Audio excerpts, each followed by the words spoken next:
आदाब नाजरीन, आप देख रहे हैं गुलिस्तान न्यूज़ से 12 बज चुके हैं। उर्दू खबरनामा लेकर मैं आपका मेज़बान गौहर कुछ आपके खिदमत में हाजिर। तफसीलात से पहले नजर डालते अभी तक की सुर्खियों पर।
और अब पेश है खबरों की तफसील। मरकज ने राज्यसभा में एक मुताज़ा बिल पेश किया जिसमें चीफ इलेक्शन कमिश्नर और इलेक्शन कमिश्नरों के इंतखाब के पैनल में चीफ जस्टिस ऑफ इंडिया की जगह एक काबीना वजीर को शामिल करने की तजवीज़ पेश की है। यह बिल मार्च में सुप्रीम कोर्ट के फैसले के चंद माह बाद आया है, जिसमें कहा गया था कि वज़ीर आज़म की सरबराही में लोकसभा में अपोजिशन लीडर और चीफ जस्टिस ऑफ इंडिया पर मुश्तमिल 3 रुकनी पैनल CC और EC का इंतखाब करेगा, जब तक कि उन कमिश्नरों की तकर्री पर पार्लियामेंट की तरफ से तैयार करदा कोई कानून नहीं बन जाता। इस सिलसिले में बात की रुकनी parliament retired justice Hasnain Masoodi ने गुलिस्तान न्यूज़ नुमाइंदा ताबिश कमाल से। सरकार एक नया बिल लेकर के आई है जिसमें अब अगर किसी भी इलेक्शन कमिश्नर की नियुक्ति होगी तो उसमें CGI नहीं होगी। CGI यानी चीफ जस्टिस ऑफ इंडिया की तरफ से कोई नुमाइंदा नहीं होगा। ये कहा गया था, पहले सुप्रीम कोर्ट ने 2 मार्च 2023 को एक ऑर्डर दिया था कि इसके अंदर प्रधानमंत्री, अपोजिशन लीडर यानी जो लीडर ऑफ अपोजिशन एक वो होंगे और तीसरा चीफ जस्टिस ऑफ इंडिया होंगे, 3 लोग होंगे। लेकिन अब इस कमेटी से चीफ जस्टिस ऑफ इंडिया को हटाया जा रहा है और विपक्ष इस बात से नाराज़ है। हमारे साथ जस्टिस हसनैन मसूदी साहब हैं, नेशनल कॉन्फ्रेंस से मेंबर ऑफ पार्लियामेंट हैं। सर, जो गवर्नमेंट ने कल राज्यसभा में बिल पेश किया अर्जुन राम मेघवाल ने, अब उसमें से चीफ जस्टिस ऑफ इंडिया को हटाया जा रहा है। एक प्रधानमंत्री होंगे, प्रधानमंत्री जिस कैबिनेट मंत्री को नियुक्त करेंगे दूसरे वो होंगे और तीसरे अपोजिशन लीडर होंगे, जो सबसे बड़ी पार्टी होगी उसके नेता होंगे। तो आप मानते हैं कि ये नियुक्ति बिल्कुल साफ़ सुथरी हो पाएगी?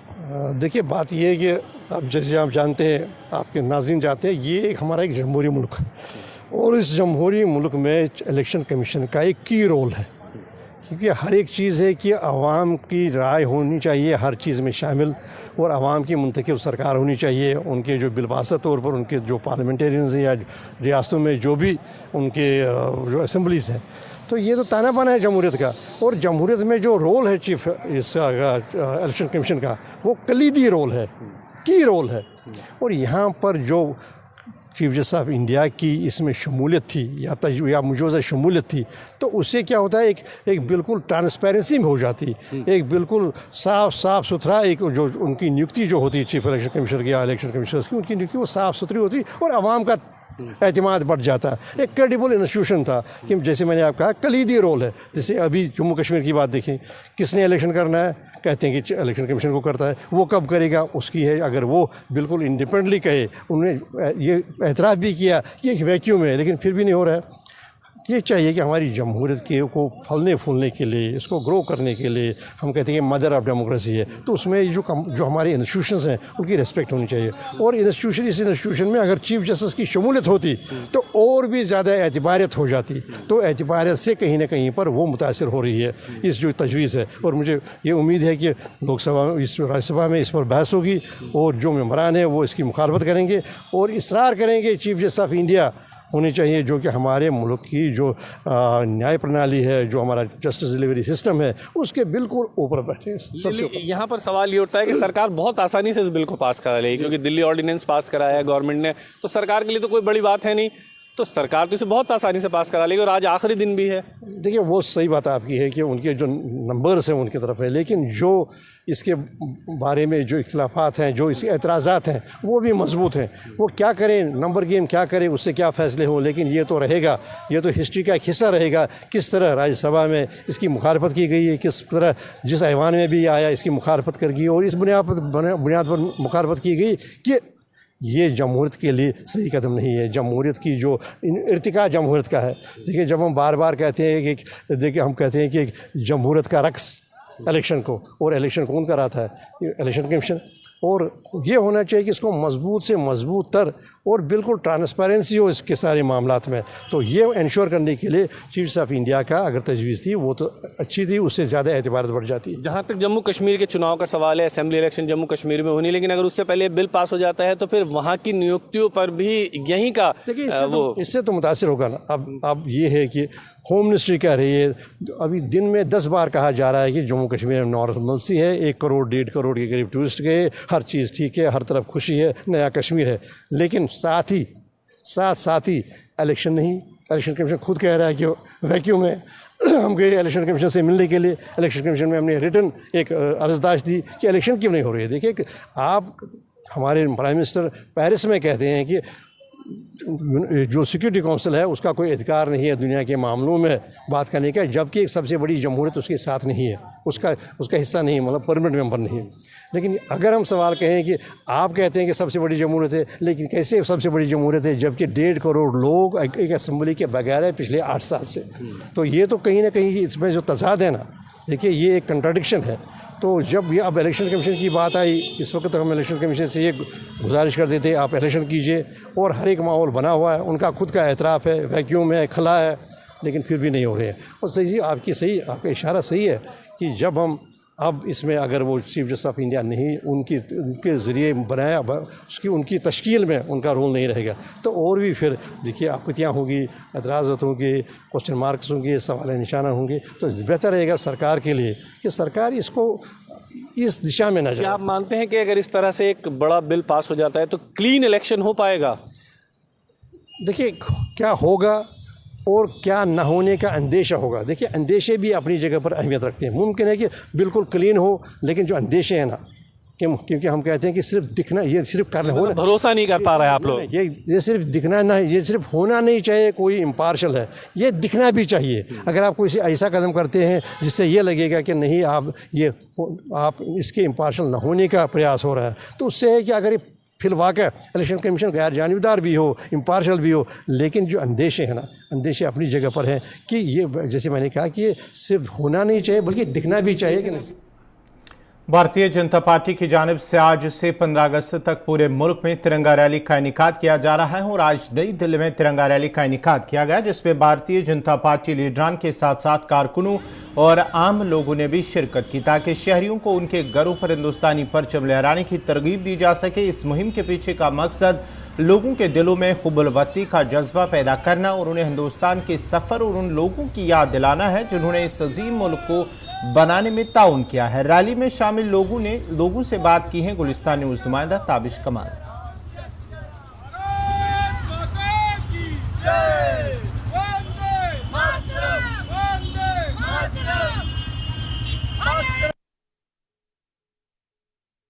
दिल्ली में आज तिरंगा यात्रा का आयोजन किया गया है। इस मौके पर तमाम केंद्रीय मंत्री, सांसद सभी मौजूद रहे। आप देखेंगे चारों तरफ इंडिया गेट का दृश्य है और चारों तरफ आपको यहाँ पर बड़े लीडर्स मिलेंगे जो तिरंगा यात्रा में शामिल हुए थे। हालांकि हर साल की तरह इस साल भी तिरंगा यात्रा का आयोजन किया गया है। हर साल इसी तरह से तिरंगा यात्रा का आयोजन किया जाता है जहाँ पर देश भर के जो तमाम सांसद हैं, केंद्रीय मंत्री हैं, वो लोग पहुँचते हैं। इस वक्त अगर आप तस्वीरों में देखोगे तो तमाम जो लीडर्स हैं वो दिखाई देंगे आपको तस्वीरों में। अगर आप देखेंगे तो यहाँ पर आपको मनोज तिवारी भी दिखाई दे रहे हैं जो मीडिया से बातचीत कर रहे हैं, और जो तमाम लीडर्स हैं वो भी दिखाई दे रहे हैं। और ऐसे में तिरंगा यात्रा का जो आयोजन है वो इसलिए किया जाता है कि 15 अगस्त से पहले एक मैसेज दिया जाता है। हालांकि आज इस तिरंगा यात्रा में विपक्ष ने दूरियां बना करके रखी हैं। विपक्ष की तरफ से इस तिरंगा यात्रा में कोई नहीं आया। आपको चारों तरफ से अगर तस्वीरें हम दिखा दें तो यहाँ पर निरहुआ भी साथ में मौजूद है तिरंगा यात्रा के दौरान।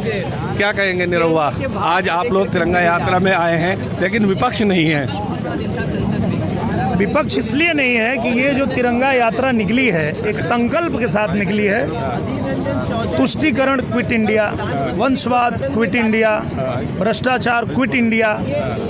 तो ये जो विपक्ष है उसका यही तो पेट्रोल है, उनके गाड़ी का वही पेट्रोल है। और जब तुष्टीकरण हटा देंगे तो फिर क्या वो रिक्शा चलाएंगे? तिरंगा तो सभी का है, सभी आज यहाँ पर शामिल हुए हैं, सभी का तिरंगा है और सब तिरंगे का मान सम्मान करते हैं। लेकिन ऐसे में इस पर भी राजनीति हमें दिखाई दे रही है। नहीं करना चाहिए, इस पे राजनीति नहीं करना चाहिए, क्योंकि ये जो तिरंगा है, तिरंगा प्यारा गगन में लहराए, हवा में फहराए, ये भारत माँ की शान है, इसके साए में समाया हिंदुस्तान है। इसके साए में पूरा 140 करोड़ हिंदुस्तानी समाये हुए हैं, ये सब की शान है, इसमें राजनीति नहीं करनी चाहिए। अच्छा, एक बहुत अहम चीज़ है कि जम्मू कश्मीर के लाल चौक पर भी तिरंगा लहरा रहा है इस बार। पहले ही लाल चौक पर हमें झंडा दिखाई दे रहा है। ये तो होना ही था, क्योंकि यही प्रण लेके हमारे परम पूज्य प्रधानमंत्री जी यही प्रण लेके चले थे कि हर घर तिरंगा तो होगा ही, पर हमारे कश्मीर में भी तिरंगा होगा, एक निशान एक विधान, और वो आज दिखाई दे रहा है। जिस तरह से पार्लियामेंट में हंगामा हो रहा है, विपक्ष वहाँ तक तो ठीक था, हंगामा हो रहा है, अधीर रंजन चौधरी का मामला हो, राहुल गांधी हो, इसको आप कैसे देख रहे हैं? मुझे लगता है ये पहला विपक्ष है भैया। आप भी क्रिकेटर हैं, सांसद भी हैं, हीरो भी हैं, क्रिकेटर भी हैं, इनको पता है ये पहला भाई से तो मेरे रिश्ते अलग हैं। पहला विपक्ष है भैया जो बोलता है कि ये हमने गूगली डाला और गूगली डाल के सीधा बाउंड्री के बाहर भाग जाता है, उसको मालूम है इसमें सिक्सर ही आने वाला है। क्या कहेंगे मनोज भाई, आज का बहुत अहम दिन है। बहुत सभी लोगों को तिरंगा यात्रा की बहुत बहुत शुभकामनाएं, सबको बहुत बधाइयाँ। अच्छा, एक सवाल बताइए, एक सवाल। चलिए, मनोज तिवारी और निरहुआ एक साथ आपको दिखाई दे रहे हैं, तिरंगा यात्रा का आयोजन और बड़े पैमाने पर तमाम जो कार्यकर्ता है बीजेपी के वो भी उत्साहित दिखाई दे रहे हैं। क्या कहेंगे अरुण भाई, आज तिरंगा यात्रा और तिरंगा यात्रा में एक अलग सा उत्साह दिखाई दे रहा है, ऐसा लग रहा है बीजेपी ने अपने कार्यकर्ताओं को इकट्ठा कर लिया हो यहाँ पर। देखिए, आप देखोगे तो यहाँ पे कोई भारतीय जनता पार्टी का ध्वज नहीं है, यहाँ तिरंगा ध्वज है। और भारतीय जनता पार्टी या देश का हर युवा आज जिस प्रकार से देश के प्रधानमंत्री जी भारत के स्वर्णिम विकास की जो अमृत काल की कल्पना प्रधानमंत्री जी ने की है, 2047 में जब देश आज़ादी की 100वीं वर्षगांठ मना रहा होगा तो प्रधानमंत्री जी की ऐसी कल्पना है कि देश पूरे विश्व में नंबर 1 होगा। गांव, गरीब, शोषित, वंचित, पीड़ित, मजदूर हर वर्ग की चिंता करके देश के प्रधानमंत्री ने इस देश की आन बान और शान तिरंगा को मजबूत करने का, ऊंचा फहराने का काम किया है। मैं हृदय से प्रधानमंत्री जी का बहुत बहुत धन्यवाद करता हूं और सांस्कृतिक मंत्रालय का भी बहुत धन्यवाद करता हूं कि इस प्रकार का एक इवेंट देश की राजधानी दिल्ली से पूरे देश के युवाओं को मैसेज दिया। और आप सब लोगों का, आप सब पत्रकार बहुत शुक्रिया बातचीत करने के लिए। आप देख रहे हैं तिरंगा यात्रा में बड़ी तादाद में जो लोग हैं वो पहुंचे हैं। हालांकि बीजेपी का तो ये दावा है कि बीजेपी के कार्यकर्ता नहीं बल्कि आम जनता भी आई है जो उत्साहित होकर के देश को आज तिरंगे को समर्पित कर रही है। अपने आप इंडिया गेट से लेकर के प्रगति मैदान तक तमाम बड़ा रास्ता तमाम केंद्रीय मंत्री, सांसद, विधायकों ने तय किया और कई पार्टी के बड़े जो पदाधिकारी है वो इसमें मौजूद रहे। साजिद के साथ ताबिश कमाल। उधर जम्मू कश्मीर के मुख्तलिफ इलाकों में भी तिरंगा रैली का इनेकाद किया गया। इस मौके पर DPL अवंतीपोरा से Islamic university of science and technology तक तिरंगा रैली का एहतमाम किया गया, जिसमें तलबा के साथ साथ इंतजामी के अफसरान ने शिरकत की। जिला तरक्याती commissioner Pulwama, ADC Tral, ADC Awantipora, SSP Awantipora के अलावा दीगर अफसरान ने भी इस रैली में शिरकत की।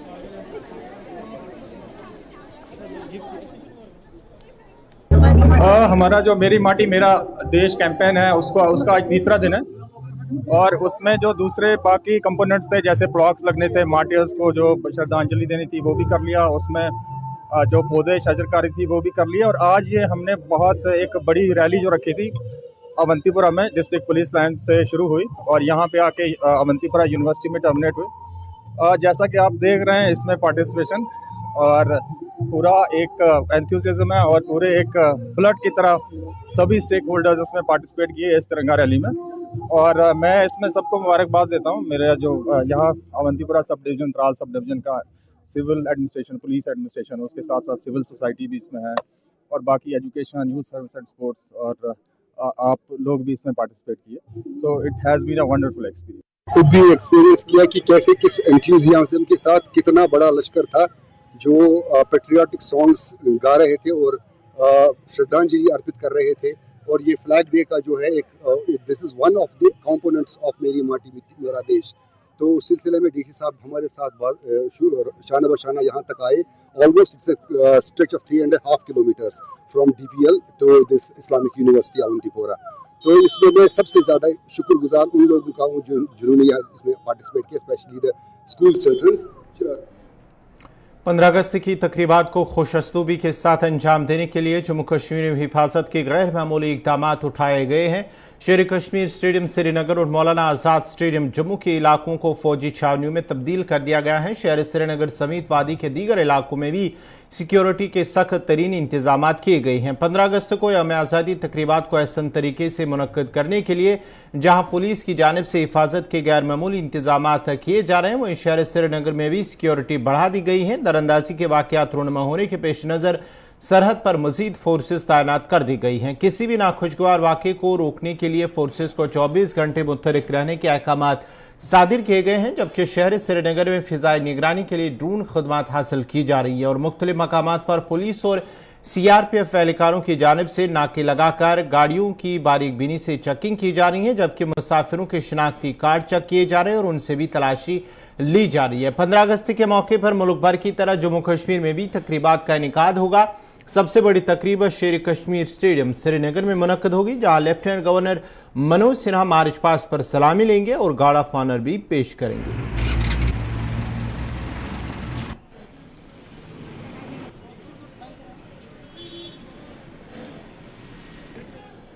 पंद्रह अगस्त की जो सबसे बड़ी तकरीब है वो इस बार बख्शी स्टेडियम में मुनक्कद की जा रही है, जहां ऑनरेबल LG साहब तिरंगा फहराएंगे। और इस प्रोग्राम में जहां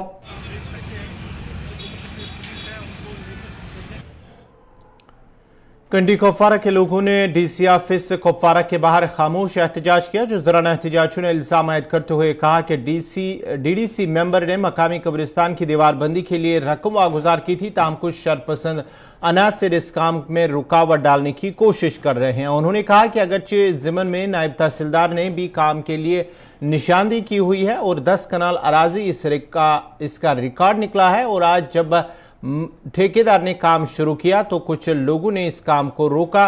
उधर इस मौके पर DDC मेंबर एडवोकेट ज़हूर ने कहा है कि जो मकामी कब्रिस्तान की दीवारबंदी के लिए एक काम रखा गया था, मगर उन लोगों को आपस में कुछ रंजिशें हैं जिसको दूर करने की ज़रूरत है।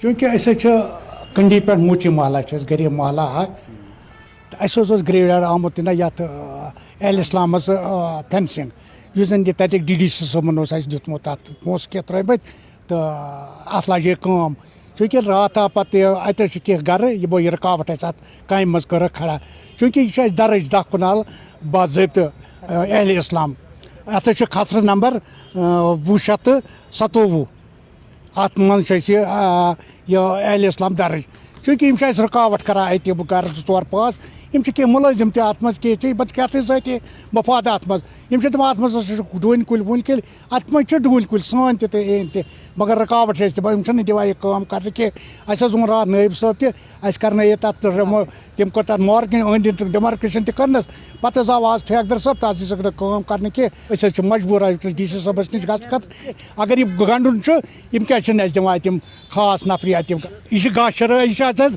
महफूजा गाशर यह एहल इस्लाम यह 10 कनाल इंसाफ DC साहबस DC साहबस BDO साहबस DD साहबस इन कर मोज बना गुजारिश अस करो इंसाफ अस दो एहल इस्लाम अत गणना। रेवेन्यू रिकॉर्ड की अगर बात करेंगे as per the revenue record वो करीबन 10 कनाल रिकॉर्ड में दर्ज है एहल इस्लाम मकबूजा सरकार।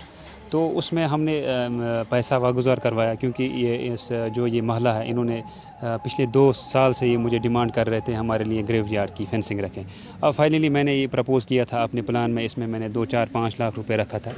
तो इसमें कुछ आपस में कुछ डिस्प्यूट्स होने की वजह से जो है अब हमारी इस्तदा यही रहेगी कि ये काम जो है इसमें काम शुरू होना चाहिए और ये जो आपस में इनकी रंजिशें हैं तो ये ख़त्म होनी चाहिए as per the statement of the parties. तो जिस तरह ये बता रहे थे तो इन्होंने भी बोला कि कल नायब साहब भी वहाँ आए थे, तो नायब साहब ने बाज़ाब्ता तौर एज़ पर देयर स्टेटमेंट कल उसने बाज़ाब्ता तौर उसमें डिमार्केशन भी की थी कहाँ कहाँ से ये।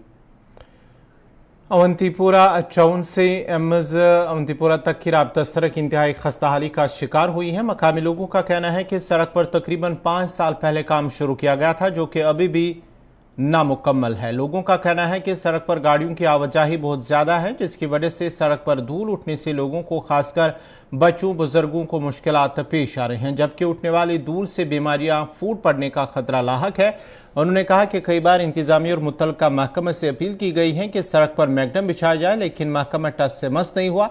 उन्होंने अब इंतजामिया से मुदाखलत की अपील की है।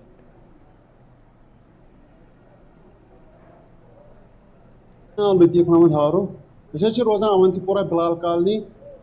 यथ कॉलोनी मज ऑलरेडी यूनिवर्सिटी चलान वो कोर यमो एम्स ऑफर 2014 पे वोत यथ रोडस खुदाई करान, बट टिल डेट वुनुक तान कहीं प्रोग्रेस आम कर कि मैगडम या त्रावन या आब त्रावन। ठेकेदार अक सात तो गसान गबन पत् ना सह दोबारा अथ कह सह काम दह 2 दह करान ये नेरान बेस अंदस तमिस 50 शेन वस चलान। यह रोड तबाह कर गई गर्द से बीमार, सन बच्चे गई बीमार, टेस्ट डिजीज बने सारी वन ये तो बचन यूनिफॉर्म लागान कह चीज लागान सड़क पे कड़ान तिहज हालात गसान तम कि सानोक वापस नए सर यूनिफॉर्म लागन तम हालात कर रोड कन गई मोहल्ले वो सोरे बीमारान। तुम अगर योर कैमरा मूव कर हव कि हालात क्या सड़क हंदन तो ड्रेनेज सिस्टम क्या कोरुखन सह सड़कों पे सह आब पकान पृथन वोल ना हुकूमत की तरफ कहीं आज तान। तुंद वसादत अपील करान मेहरबानी कर एज सून एज पॉसिबल यह रोड कर तो कम्प्लीट तो अस बचे तो यम डस्ट नश। मैंने यहाँ ये एम्स वाला जो रास्ता है इसमें बारिश भी होती है तो मिट्टी मिट्टी हो जाती है और सबसे लोगों का चलना, बच्चों का स्कूल जाना सब ये ख़राब हो जाता है। मैं अपने बच्चों को स्कूल भी नहीं भेजता, जब बारिश हो जाती है यहाँ मिट्टी उट्टी हो जाती है। मेरे बच्चे मनते की स्कूल में पढ़ते हैं, यहाँ गर्दा भी बहुत उठता है। हम सरकार से अपील करते हैं सुबह शाम या तो पानी या यहाँ पे मैगडम जल्दी से जल्दी डाला जाए। जैसे हमें भी प्रॉब्लम है, बच्चे आते जाते हैं वो भी बीमार पड़ेंगे उसकी वजह से। और यहाँ टाउन भी पास में है, टाउन वालों भी कुछ कर सकते हैं तो करो। अब वो टाउन वाले हैं कचरा लेके जाते हैं गाड़ी से, तो वो किस लिए ले जाते हैं ताकि कोई बीमार ना पड़े। अब यहाँ क्या है कि अगर सुबह शाम अगर पानी डाल दे, देखो इधर अभी भी गर्दा बहुत है, गाड़ी जा रही है आ रही है और बच्चे स्कूल पैदल इधर के भी अवंतीपुरा के आते जाते हैं तो उनको भी परेशानी होती है। अब आपकी अपील क्या है? हमारी अपील यही है यहाँ तो जल्दी से जल्दी यहाँ मैगडम डलना चाहिए और या फिर सुबह शाम यहाँ पानी डालना चाहिए। एम्स यूनिवर्सिटी मनतकी स्कूल और बच्चे खसान और गई बच्चे तह बीमार, बड़ तह बीमार, मर्द तह बीमार, जनान तह बीमार। तो ये वतान ये गर्ज ये शुमार ये अंदाजा ये रोडस। मेहरबानी कर तुंद वसालत गोस बन कह, मेहरबानी कर हुकामस तान गस वातन यह अपील कि ये त्रावान अगर न मैगडम गस दस्ती तो आब ट्रैक्टर थवान चालू वनो वारिया लट त्रावान कुन सात।